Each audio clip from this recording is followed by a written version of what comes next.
It's time to get a hold of yourself and your reactions. Let me start with what I'm not saying here. I won't be telling you that you're not entitled to your feelings. I won't be telling you how to feel. I won't be telling you that your feelings are wrong or incorrect. No one else should be telling you these things either, by the way, just while we're on the topic. Instead, what we're going to be looking at are the ways of processing information that are the most helpful for managing reactions and therefore the most conducive to interpersonal success. So success between people or in social situations. We'll also explore where big reactions come from so that you can start to assess the origins of your own behavior. So we're here to talk about controlling emotional reactivity. Now, when we think about big emotional reactions that are problematic, we're generally talking about things like anger and defensiveness. So those particular reactions will be the basis of our discussion here. Some time ago, I did a video on the Iceberg Theory of Anger, which says that anger is a secondary emotion, and it's analogous to the part of the iceberg that we see, that tip of the iceberg, while the other 90 to 95% of the iceberg below the water represents the feelings behind that anger. I say it this way. Anger is the fake news you feel that covers up the true story of what's really going on beneath the surface for you. So let's unpack that a little bit. Let's make that make more sense. Remember, first of all, thoughts always come before feelings. Always. Thoughts, feelings, behavior. You guys have heard me say this before. Thoughts may occur in a nanosecond in the supercomputer that is our brain, but they still occur. And those thoughts bring about feelings. And when the feelings aren't safe to express, then anger shows up as a cover. Sensationalism sells, as it were. As I said, fake news.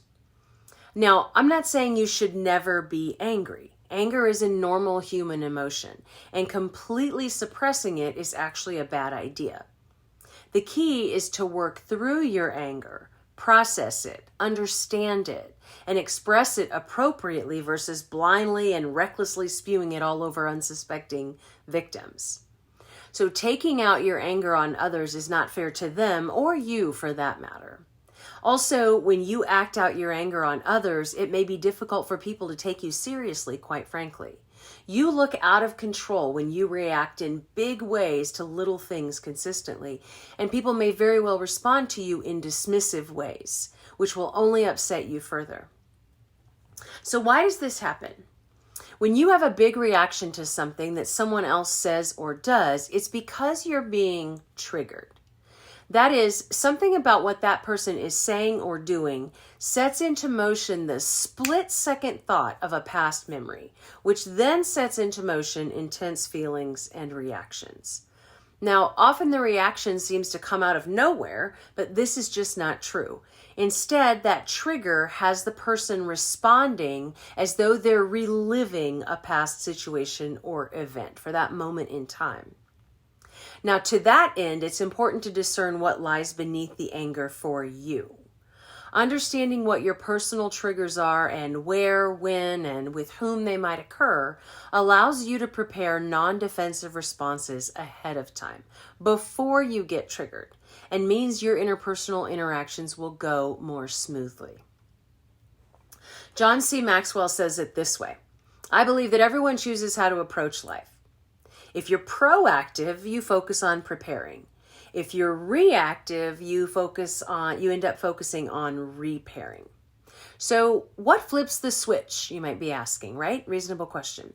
Well, deep inside the brain is a tiny structure known as the amygdala, and it's responsible for constant scanning of the environment to detect any threats, physical or otherwise. The problem is it can't really tell the difference between a psychological threat and a physical one, so we respond the same to both. Thus, we become defensive in the face of criticism because we don't feel safe. That lack of safety and security triggers our fight or flight response, which means we need to protect or defend ourselves. Now, defensiveness comes out of fear, and it's an attempt to avoid pain and protect the psyche. So it's adaptive. It's maladaptive, but it's adaptive at the same time. So here's the good news. You can learn to control your reactions once you figure out where they're coming from and why. You got to understand that part first. You can work on not taking things personally and shifting your perspective to consider alternative interpretations and responses.